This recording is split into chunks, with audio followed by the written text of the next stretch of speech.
안녕하세요 여러분. 세상 돌아보기입니다. 예, 오늘은 25년 9월 26일이고 금요일입니다. 자, 국방론 편곡실 한 말씀 드리려고 하고요. 자, 오늘 우리 해군에서 한국형 수직발사관 2, 줄여서 KVLS2를 개발 완료했다, 이런 소식이 나왔어요. 그래서 뭐 일단 제가 제목에는 미국 미사일이 이제는 안녕이다, 이런 표현을 적었는데 그것도 사실이고요. 여기서 제가 가장 궁금한 점은 한국형 수직발사관 2, KVLS2라고 하겠습니다. 저게 개발이 완료된 게 제가 파악하기로는 21년, 22년 무렵에 이미 완료가 됐어요.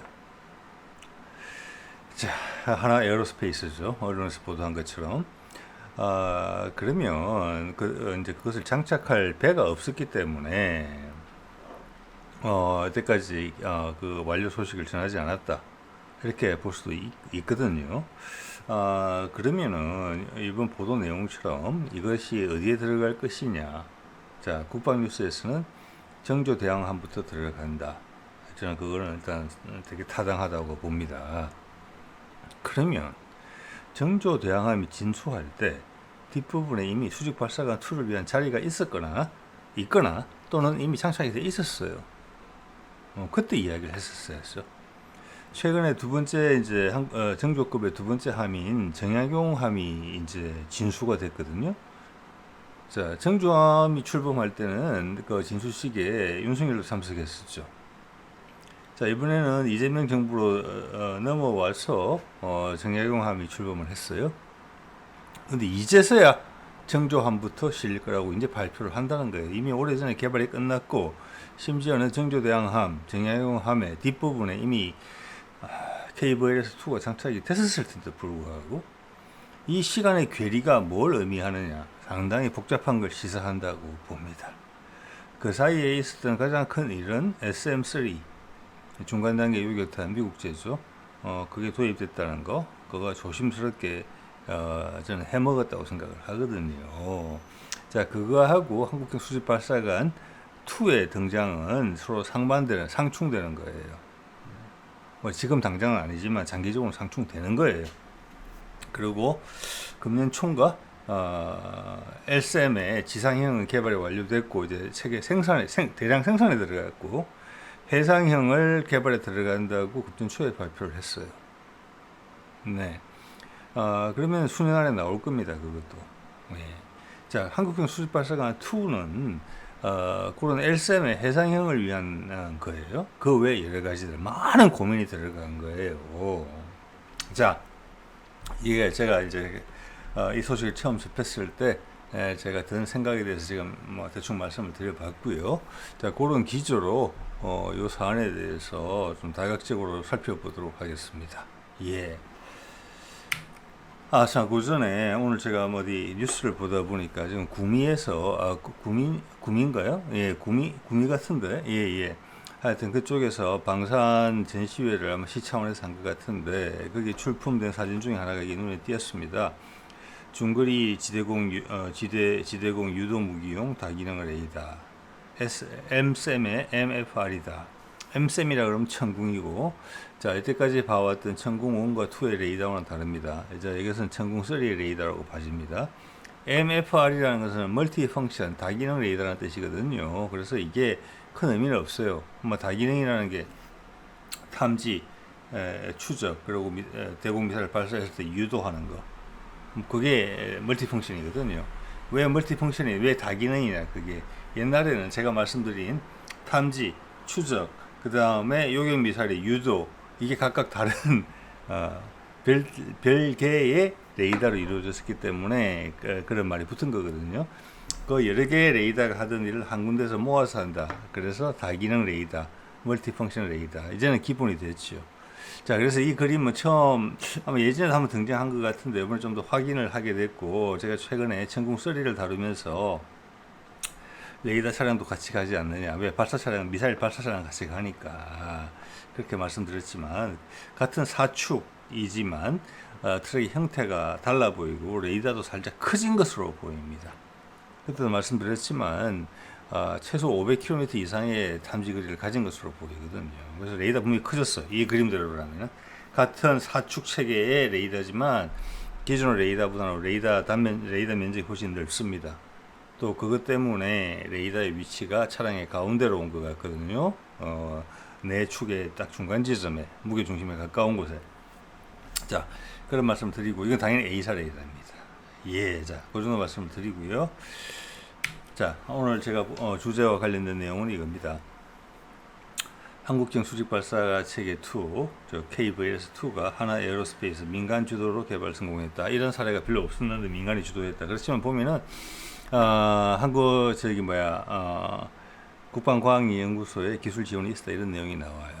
그래서 이것은 아직도 우리는 국가인이 주도를 하는 것이고 업계가 조금 발을 많이 담궜다.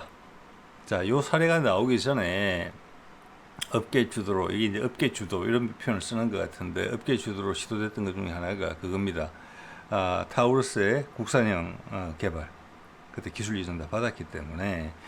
그래서 LIG하고 한화하고 경쟁하는 분위기로 가다가 결과적으로는 그 방향을 접고 다시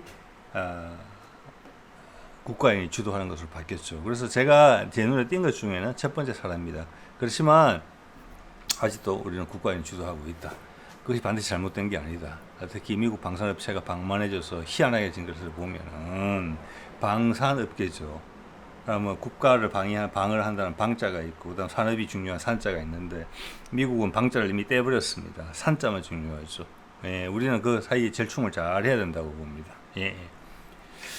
여기 보면 수직 발사 체계를 5년간의 개발 끝에 완성했다. 지금 25년이니까 20년부터 개발했다. 자, 이게 여기서는 지금 체계 개발인지 뭔지 이야기가 잘 안 나오거든요. 제가 봐서는 이거 아니라고 봅니다. 저는 이거 개발된 지 훨씬 오래됐어요. 예, 그것은 제가 업계 관계자분들한테 직접 들은 이야기입니다. 현장에서 좀 이따 자료는 보여드릴게요. 자, 방사청 710억 투입을 했다. 자, 향후는 이게 들어간다는 겁니다. 이 이야기도, 이 양반도 이야기를 하지만 등조급부터 들어가고 차기 한국형 구축함 KDDX를 뜻하는 것입니다. 크기만 들어갈까요?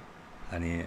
제가 보기에는 지금 한국형 호위함들 지금 인천급 같은 경우는 수직 발사관이 없죠. 아예 대구급하고 충남급에는 추가 수직 발사관 설치를 위한 공간이 마련되어 있습니다. 그게 들어가게 될 겁니다. 왜냐하면 한국의 1, 2, 3함대가 이날 주로 호위함 위주로 되어 있어요. 광개토대왕급은 뭐 좀 이따 은퇴할 거니까. 그리고 구축함급 이상은 이제 이순신급 이상은 저희 대양함대 쪽으로 분류가 되어 있단 말이에요. 그래서 기본적으로는 한반도를 기본적으로 보호하는 것은 호위함들이에요. 근데 호위함들이 지대공 미사일이 없으면 안 되잖아요.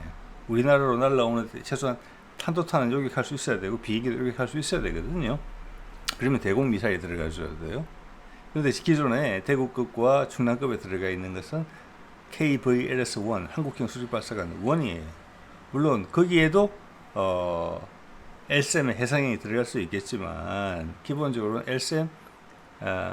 기본적으로는 KVS-2 한국형 수직 발사관 2가 들어가는 게 딱 정답이에요. 그리고 아까도 말씀드린 것처럼 그러기 위해서 그들 함정들은 뒤에 업그레이드 할 공간을 가지고 있다는 것입니다. 자, 이 말은 뭐냐? 우리가 이제까지 써오던 방공미사일 SM 주력이었죠. 주로 이순신 거부터 장착되는 거. 그리고 기존의 대구급하고 충남급에는 사실 대공 미사일이 없었어요. 해공 미사일 들어갈 수 있죠. 그건 이제 단거리 방공이죠. 사거리 한 20km 정도밖에 안 되는 거니까. 거기에 제대로 되려면은 LSM이 들어가야 돼요. LSM은 항공기 방어도 되고 고도 30km 또는 40km까지 탄도탄 방어도 돼요. 거기다가 중간 단계 요격탄까지 넣을 수 있어요. 한국판 SM3라고 봐야 되겠죠. 예, 그래서 이것은 반드시 필요한 겁니다. 자, 그 자리를 가지고 미국 업체가 검은머리 한국인들을 이용해서 특히 윤석열 정부 기간에 점점 뚜렷해지고 있어요. 여러 분야에서 여기도 한번 누군가 제보를 통해서 제도 조사를 한번 해야 된다고 봅니다. 저는 F-35 포함해서 저도 추가로 다룰 예정입니다. 그때 가졌던 의문들에 대해서 도입 결정 시에.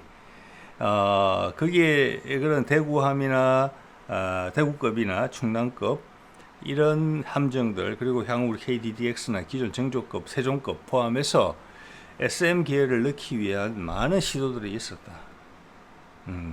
그리고 의도적으로 한국형 미사일을 넣을 수 있는 체계를 홍보하지 않았다. 계속 기회를 엿봤다. 딱 윤석열 스타일이죠. 자, 그런 것이 여기에서 보인다는 겁니다. 왜 이제 한국형 수직 발사 체계 2의 완성을 지금 이야기하냐. 몇 년 전부터 됐는데. 정조 대왕급에도 이미 뒤에 실려 있어요. 제가 보기에는. 근데 이제야 말할 수 있다는 거예요. 그 전까지는 계속 입질이 있었다는 거예요. 그걸 드러내고라도 미국제 SM3하고 XM6로 대체하고자 하는 욕구가 있었다는 겁니다. 이제 그게 끝났다는 겁니다. 그래서 이제 이야기를 하는 거예요. 몇 년 지난 후에. 그게 제 생각입니다. 여러분 한번 판단해 보시기 바랍니다. 예. 자, 이게 21년 마덱스에서 공개된 거예요. 이거는 제가 이제 네이발 뉴스에서 깔끔한 사진이 있어서 거기서 캡처를 해온 것이고, 그때 제가 이 현장을 방문해서 관계자분들하고 말씀을 나눴어요. 그때 제가 정확하게 이야기 들었습니다. 그것도 완성됐다고. 자, KVLS-1은 미국의 NK-47을 우리가 본떠서 만든 겁니다. 같은 거예요. 근데 안에 들어가는 미사일은 전혀 다릅니다. 자, KVLS-1에는 우리 미사일만 들어가요. 지금 여러 가지 미사일이 있잖아요. 뭐 홍상은이 또 대지 타격 미사일이니 이런 것들이 있거든요. 당연히 거기 이제 LSM도 들어갈 겁니다. 해군도 아마 네발들이로 해서 들어갈 거예요. 자, NK-47에는 기본적으로는 현재는 SM2만 들어가 있어요. 자, 기본적 구조는 똑같아요. 그렇지만 그걸 쓰는 소프트웨어는 다 다릅니다. 그것이 전투체계랑 연동이 될 때는 달라요. 그래서 그때 현장에서 느낀 것은 우리 업체에서 그때도 이제 우리 수직 발사관의 정보, 왜냐하면 지금 정조 대왕함에 이 수직 발사관 2가 들어갔단 말이에요. 그러면 그 정보, 그런데 그 전투 체계는 기본적으로 뭐냐면 스파이 1D 레이더하고 이지스 시스템이에요. 그 이야기를 한 거예요. 우리는 최소한의 정보만을 주기 위해서 노력했다라는 거예요. 왜? 우리 미사일의 재원도 들어가야 되니까 거기에. 자, 우리가 어떤 미사일을 쓸 거다. 그 미사일의 용도는 이런 거고, 사거리는 얼마고, 뭐 속도는 어떤 거고, 어떤 목표물을 요격할 수 있으면 이런 것들이 다 들어갈 거 아니에요. 그 정보를 미국 측에 제시해야 됐기 때문에, 제공했었어야 됐기 때문에 그것을 최소화하기 위해서 많은 신경전이 있다. 신경을 많이 쓰고 있다. 이걸 제가 업계에서 직접 들은 이야기입니다. 즉 수직 발사관 2는 이미 그때 됐어요. 21년 당시에. 근데 정조급이 그때 나오기 전이잖아요. 정조급에 장착해야 되니까. 그래서 제가 장착됐다고 보는 거예요. 수직 발사관 정보뿐만이 아니라 수직 발사관에서 향후 운용할 미사일, 극초음속 미사일 포함되어 있죠. SM 포함되어 있죠.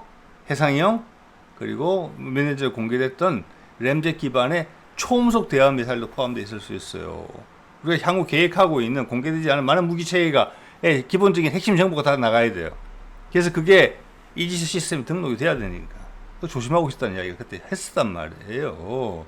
그리고 이것은 그들은 이야기하지 않지만 LSM 미사일을 가장 효율적으로 많이 넣을 수 있는 수직 발사관 체계예요. 왜 우리가 이걸 만들었느냐 그 생각을 해봐야 되는 거예요.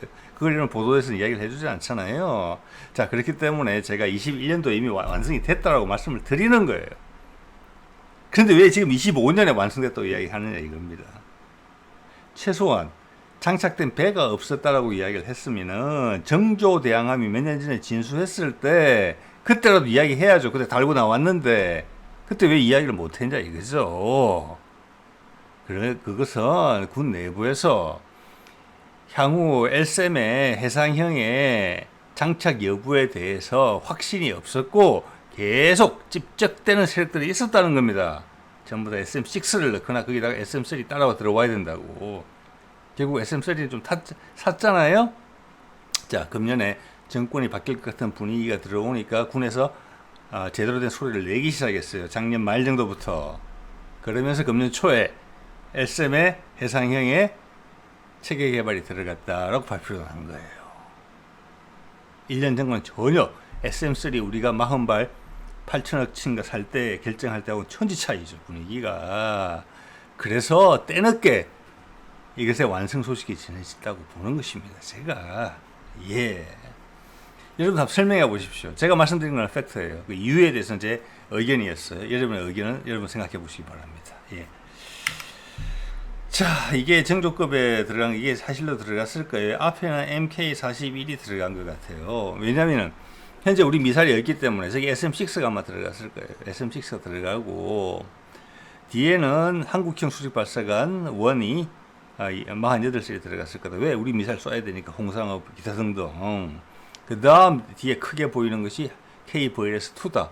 이것은 직경이 제가 봐서는 최소 80cm 정도는 된다고 봅니다. 80cm 이상이 되거나. 여러분 이 그림으로 비교해 보십시오. 자, MK41이나 KVLS1은 53.3cm입니다.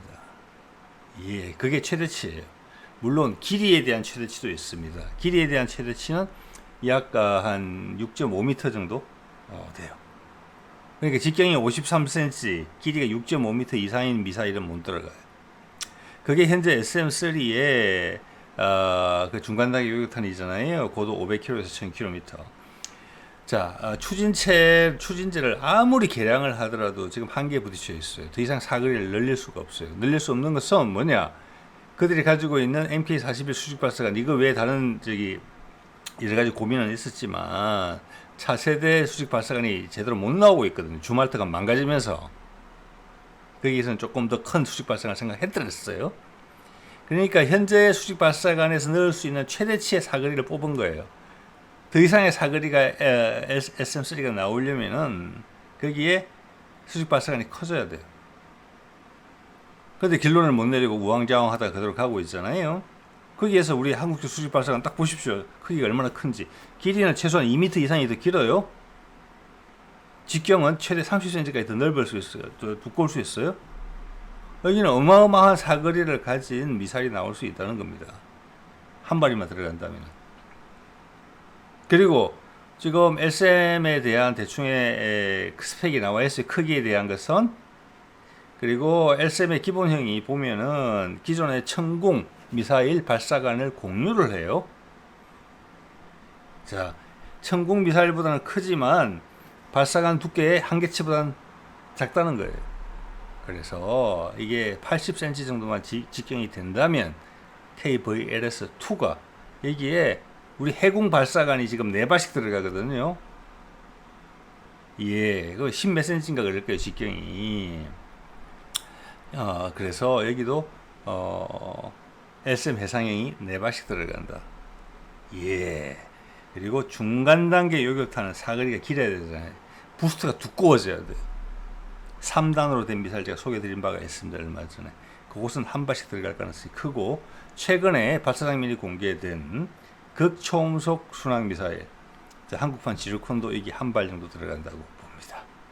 자, 그 외의 미사일들은 한국형 수직발사 크기에 따라서 한국 수직발사관 1에 들어가기도 하고, 아니면 여러 발로 묶어서 2에 들어가기도 하고. 그래서 이 두 개는 같이 갈 것이다. 이걸 알 수가 있어요. 근데 핵심은 한국형 수직발사관 2가 된다. 자, 이거는 제가 예전에 한번 그랬던 도식화된 것인데, 자, 이 KVLS1은 8개의 셀로 되어 있고 약간 직사각형 모양이에요. 가운데 화염 분출구를 공유하고 있죠. KVLS2는 크기에 비하면 좀 정사각형에 가깝죠. 그리고 4개 셀이에요. 1개 셀이 훨씬 더 크죠.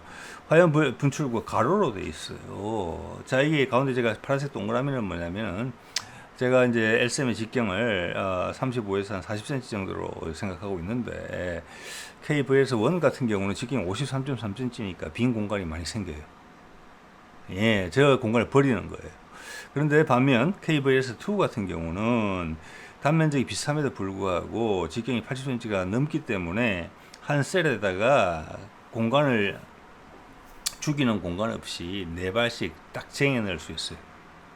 그러면 비슷한 공간에 16발이 들어가는 거예요. SM 기준으로 대공미사일 제일 많이 넣거든요. 특히 하나당 2발씩 배정한다고 생각해 보십시오. 자, KVLS는 8발밖에 안 들어간다. 그래서 압승이다. 그래서 이걸 우리가 KVLS2를 개발한 이유기도 하고, 또 직경이 53.3cm가 넘어가는 미사일이 제가 파악하기로도 지금 벌써 2개가 보인단 말이에요. 얼마 전에 공개됐던 한국판 지르콘. 네, 직경이 80cm 가까이 됩니다. 길이도 8m 정도 돼요. 자, 직경도 KVLS1에는 안 들어가고 길이도 안 돼요. 또 두 번째 것은 뭡니까? 우리가 개발한 것으로 지금 보이는 중간단계 요격탄 개발한 것 이야기 나오죠. 자, SM3에 대한 강력한 반박이 추가로 SM3는 절대 구입하지 않을 것 같습니다. 지금 80발 정도 샀잖아요. 지금 그들의 논리는 지금 없잖아. 중간단계 요격할 게. 그리고 지금 해군 함정이 중간단계 북한 미사일을 위해서 중간단계 요격할 필요가 전혀 없어요. 어쨌거나 그거 좀 이따 말씀드리고, 그렇기 때문에 우리 중간단계 요격탄의 개발이 불이 붙었다고 저는 생각을 하거든요. 자, 그래서 그 미사일을 위해서는 SM3는 지금 KVLS1과 같은 MK41의 공간적 제약이 심해서 사거리를 늘리는데 지금 어려움을 겪고 있단 말이에요. 거기에 비해서 우리는 넉넉하게 잡았어요. 최대 직경이 최소 80cm 이상이 되고 길이도 SM3보다 2m 이상 긴 미사일을 넣을 수가 있어요. 자, 즉 이 말은 우리하고 미국하고 추진제 기술이 비슷하다고 봤을 때 우리의 사거리가 기본적으로 훨씬 더 많이 나올 수 있는 중간단계 요격탄이 될 수 있다는 겁니다. 일단 그 두 가지 미사일 생각해 볼 수가 있고, 추가를 해보자면 2, 3년 전에 공개가 됐던 램젯 기반의 함대함, 대함 초음속 미사일, 그것도 한 발 정도 들어갈 수 있다고 봅니다. 자, 이 정도 되면은 저는 이제 그런 말씀을 여러분이 느끼셨으면 좋겠다는 거예요. 우리가 한국형 수직 발사관 2를 만든 이유가 이런 것이구나. 그런데 일부 세력들은 여기다가 아니다, SM 해상형 개발하지 말고 SM6로 계속 가자. 우리 SM6 지금 좀 샀단 말이에요. 왜냐하면 정조대왕함이 출범하는데 우리 대공 미사일이 없잖아요. SM 개발 안 됐으니까지. 자, 그래서 SM6가 들어갔어요. SM3도 좀 샀지요. 자, 그 가지가 끝이라는 겁니다. 예. 자, 볼게요. 이건 제가 정리를 한 그림인데, 일단 우리가 가지고 있는 게, 우리가 세 가지 정도의 수직 발사관을 개발을 했어요. 해궁이 있어요. 해궁 전용. 해궁은 KVLS1에도 들어갑니다만은, 해궁한테는 기가 너무 길어요, 그게. 그래서 해궁 전용 4발짜리 셀을, 4셀로 구성된 걸 개발했어요. 보면 길이가 5m가 채 안 돼요. 기존 KVLS1보다 약 한 3m 정도 짧아요. 네. 자, 요거는 뭐냐면 4발로 돼 있고 옆으로 펼칠 수도 있고 4개를 모을 수도 있고 그렇게 돼 있는 것 같아요. 왜냐하면 한 셀을 열면은 거기 해궁이 4발이 들어가 있고 그 셀 안에 화염 분출구가 같이 들어 있어요. 그래서 이것을 병렬로 4개를 쭉 세울 수도 있고 직렬로 세울 수도 있고 정사각형을 만들 수도 있어요. 자, 이것은 이렇게 만든 이유는 해궁 발사 이 수직 발사관을 함정의 짜투리 공간에, 어떤 함정의 수송선에도 들어가고 뭐 그러잖아요. 지금 짜투리 공간에 넣기 위해서 기존에 본인한테 딱 배정되어 있는 면적이 아니라 기존 함정의 짜투리 공간에 넣기 위해서 대공방망 20km까지는 지켜주기 위해서 초음속 대응이 되는 거잖아요. 아주 중요한 부분이죠. 그래서 개발했던 거고, 여기 보시면은 KVLS1과 2의 길이가 7.7m와 9.8m, 2m 정도 차이가 나요. 그런데 이 길이를 다 미사일 길이로 활용할 수는 없어요. 밑에 여러 가지 보온, 또 보온이란다, 그 폭발 내열, 그리고 냉각 이런 기능이 들어가야 되기 때문에 실제 쓸 수 있는 길이는 이것보다 1m 이상이 줄어들어요. 자, 어쨌거나 이것만 보시더라도 KVLS2가 2m 이상 긴 미사일을 쓸 수 있다. 아까 직경도 말씀드렸죠. 53.3cm, 이건 최소 80cm다. 거의 뭘 넣을 건데, 이거죠. 예. 자, 핵심적인 게 이제 극초음속 순항 미사일 이거죠. 길이가 8.9m니까 이게 딱 8.9m 들어간다고 보셔야 되는 거예요. 이게 지상 발사형이거든요. 부스터가 2개 달린 거. 해상에서 발사할 때도 이게 필요하겠죠. 예. 자, 이걸 여러분이 보시면 그걸 느끼시게 될 거예요. 천궁은 1이든 2든 뭐 3도 고려리라고 봅니다만은, 왜냐면 천궁 1, 2의 발사관을 공유하니까. 거기는 러시아 방식으로 콜드론치예요. 일단 팡 하늘로 튀긴 다음에 본격적인 점화가 발생을 해요. 러시아 방식이죠. 예. 그런데 LSM은 그 방식이 아니에요. 핫 론치예요. 처음부터 부스터가 아니고 본격적으로 그 추진력을 발생시키거든요. 자, 왜 그렇게 됐느냐? 천궁 같은 경우는 러시아의 기술과 같이 개발된 것이 있어서 러시아 방식을 채용했지만, 우리가 LSM으로 넘어오면서는 그 수직 발사관 자체가 미제, 우리가 익숙한, 그리고 국산화도 해봤던 MK41, KVLS1을 기반으로 2를 개발했기 때문에 왜 그 경험이 누적이 되어 있잖아요. 그러니까 그것은 핫 론치가 기본적으로 세팅이 된 거예요. 그래서 LSM은 핫 론치로 간 것이고 향후 한국형 수직발사관 2, KVLS2에 들어갈 미사일들은 전부 다 핫 론치로 된 겁니다. 예. 자, 그렇게 보시면 되고요. 자, 이런 것을 KVLS1에 넣을 수가 없다.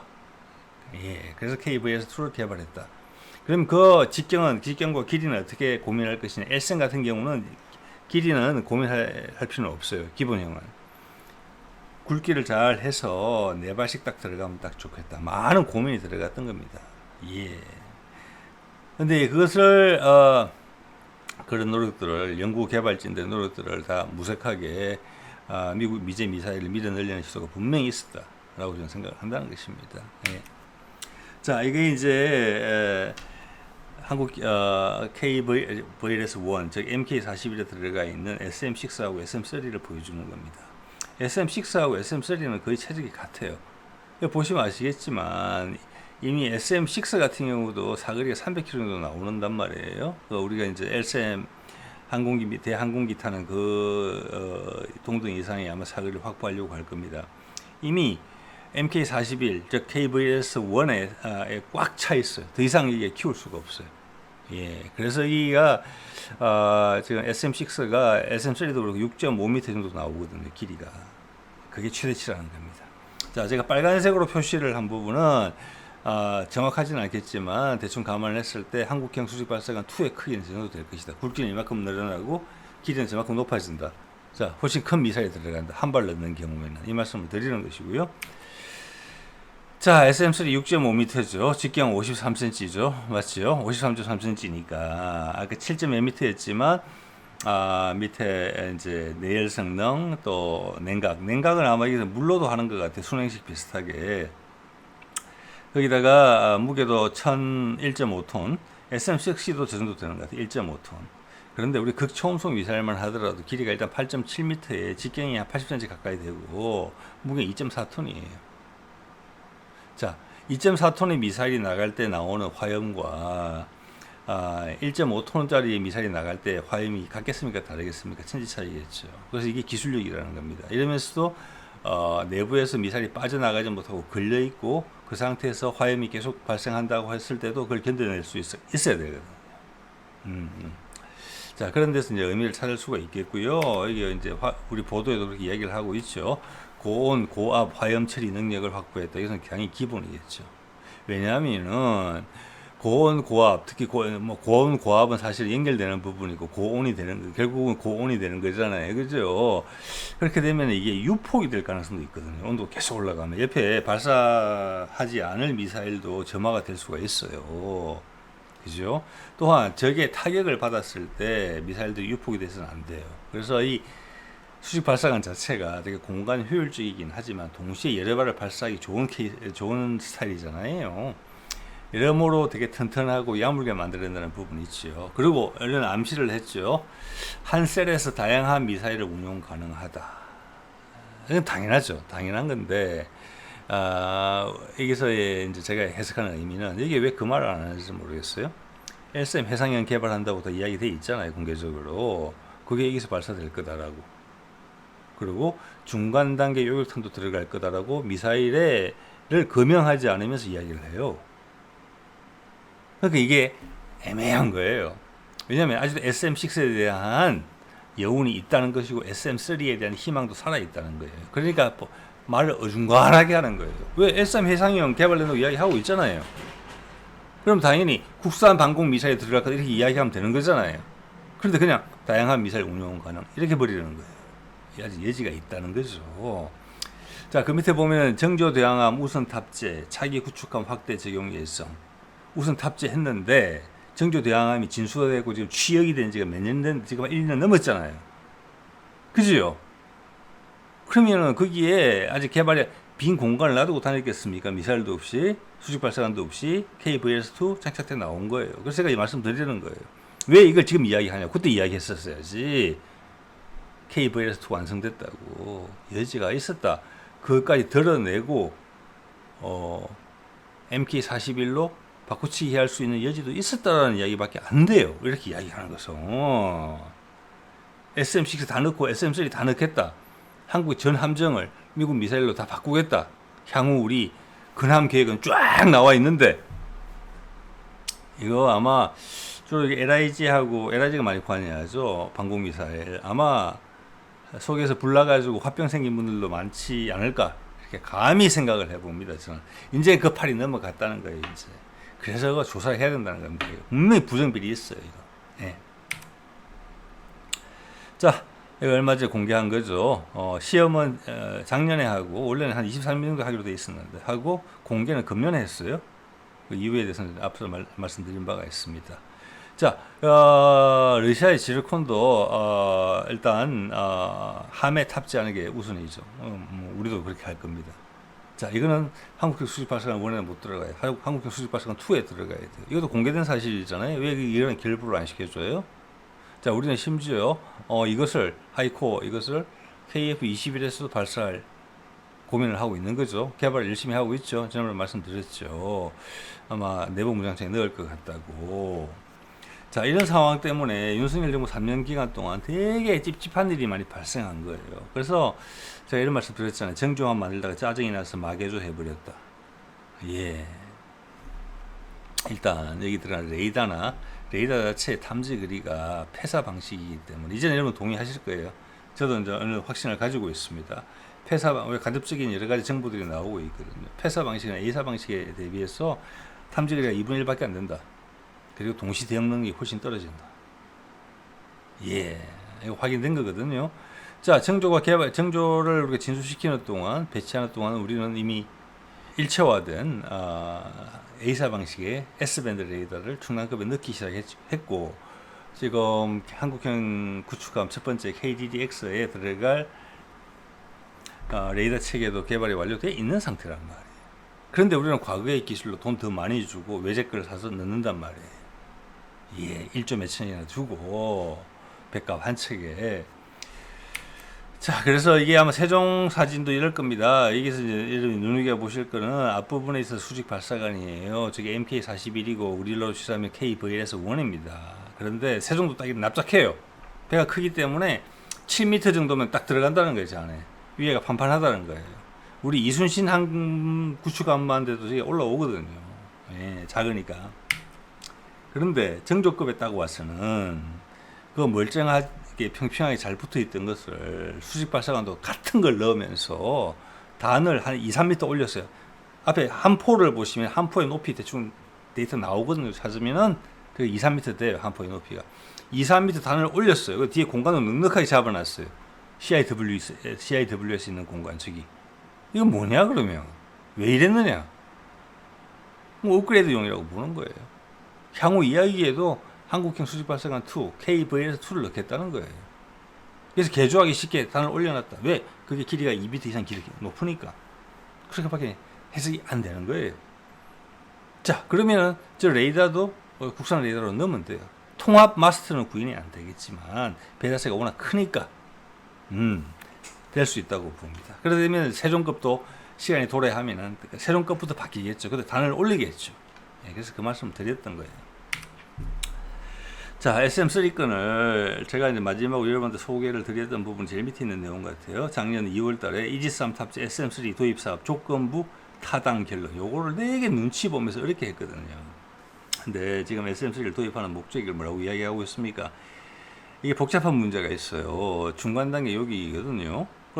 적은 당연히 우리 해군의 적은 특히 윤석열 정부에 있어가지고 대양 해군이 아니기 때문에 북한이에요. 북한의 위협이거든요. 북한의 탄도탄 공격, 핵미사일 위협인데 북한에서 우리한테 타격을 가할 때 가장 중요한 요소는 얼마나 단시간에 날려오느냐예요.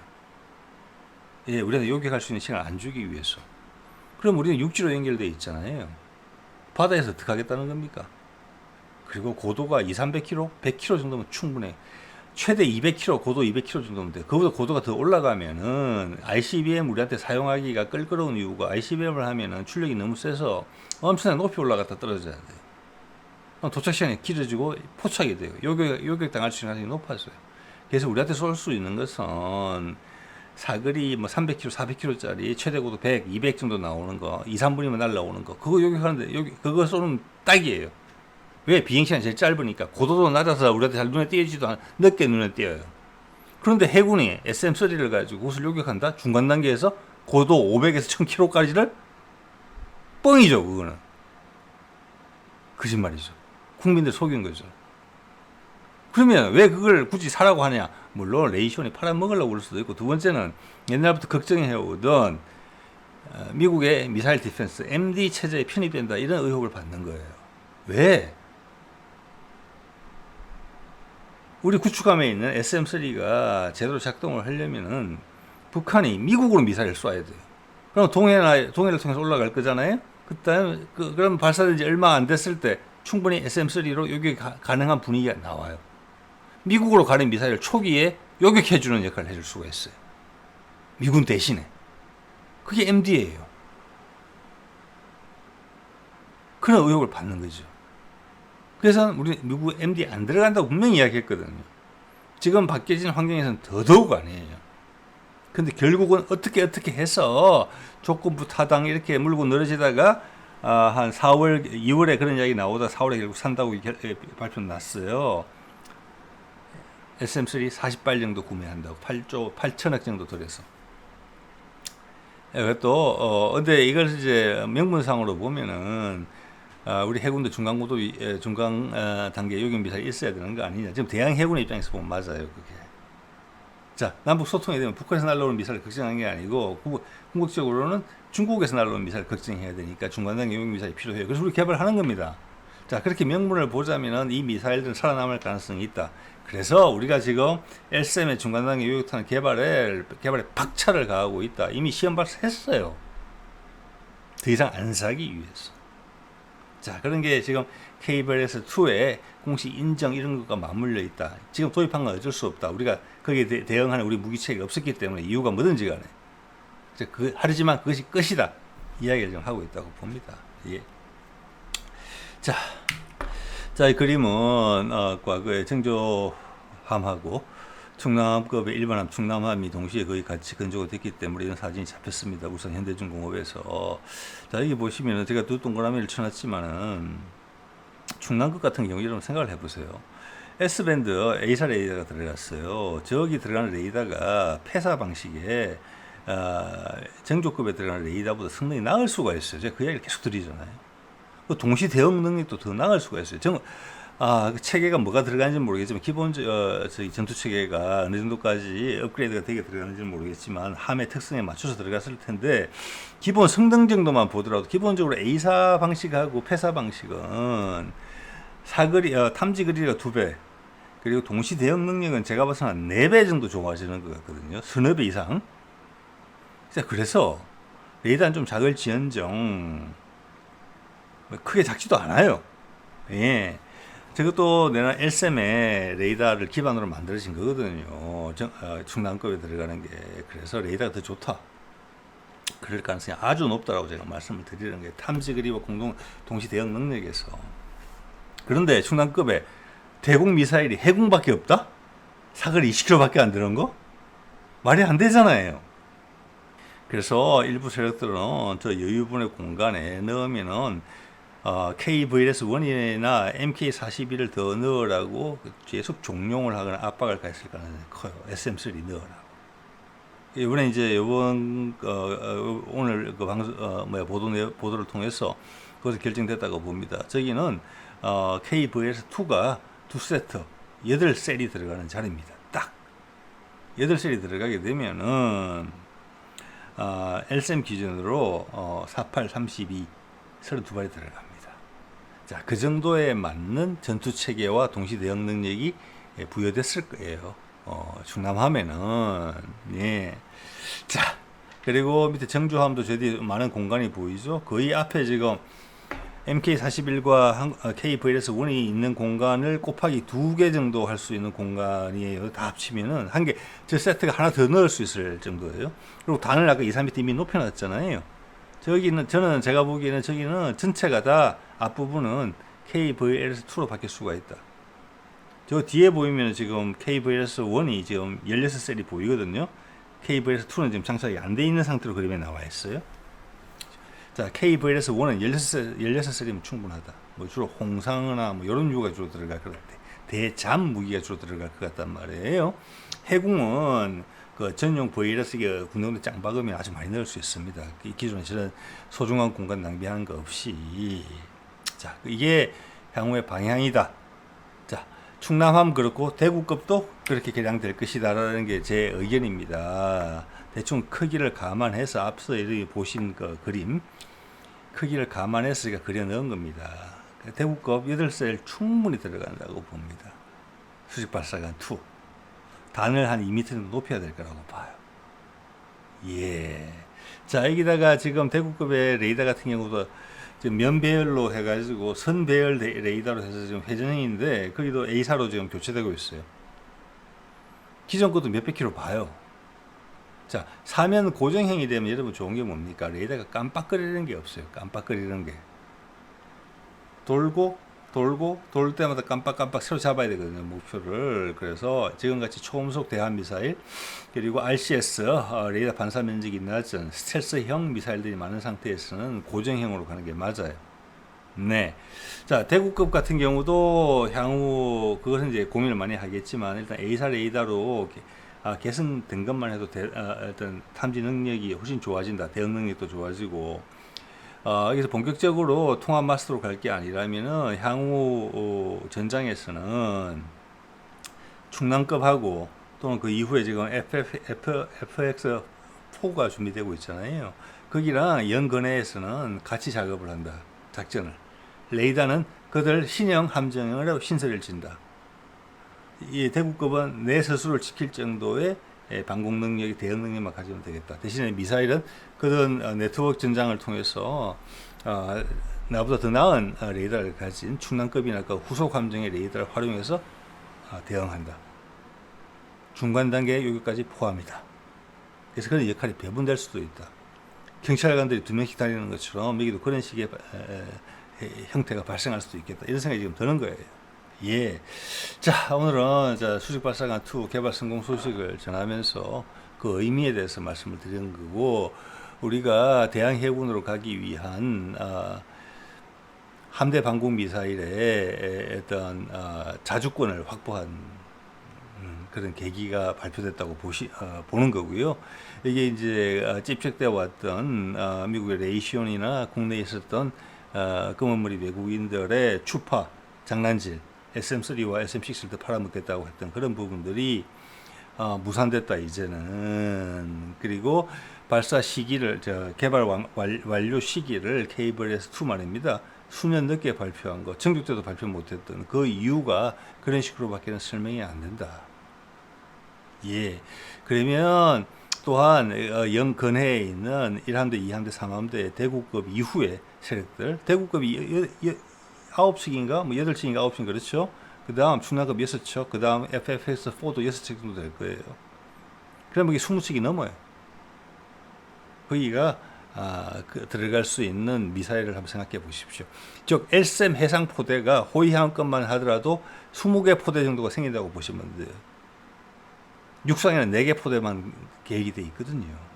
자, 그것은 영근해 우리 한반도를 방어하기 위한 수준이에요. 즉 24개의 LSM 포대가 생기는 거예요. 거기 더하기 천궁 같은 경우 천궁 1 20개, 천궁 2 20개, 천궁 3 제가 봐서는 예산으로 봐서는 10개 포대, 그 50개 포대죠. 천궁 3 50개 포대. SM은 사거리가 기니까 탐지 거리도 길고 그 24개, 20여 개 포대. 엄청난 방공망이죠. 자, 중간 단계 우리 한반도를 향해서 날아오는 적의 탄도탄이나 비행기를 요격하는 것입니다. 중간 단계 포함해서. 자, 그리고 우리 제주도에 있는 기동함대 사령부에는 이순신급 이후의 세력들이죠. 이순신급 6척, 세종급, 증조급 6척, KTDX 6척 이렇게 되겠죠. 예, 여기에 몇 발의 LSM이 들어갈 것이냐. 예, 이런 거 생각해 보시면 됩니다. 그러면 우리가 LSM 포대를 한반도 해역에서 또는 동중국해, 남중국해에서 LSM 포대를 도대체 몇 개나 가지게 되는 것이냐. 해상에는 천궁 없거든요. LSM이 다 하게 되어 있는 것입니다. 지금 천궁에서 소개된 천궁3에서 소개되는 고도 30에서 40km 구간의 복합 영역, 거기에 적의 극초음속 순항 미사일이 타고 들어오는 고도고, 조금 더 올라가면은 적의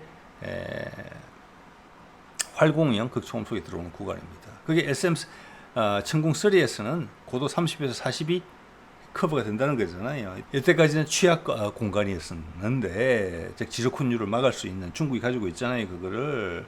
자, 그런 기능들이 LSM에도 다 부여가 될 것이다.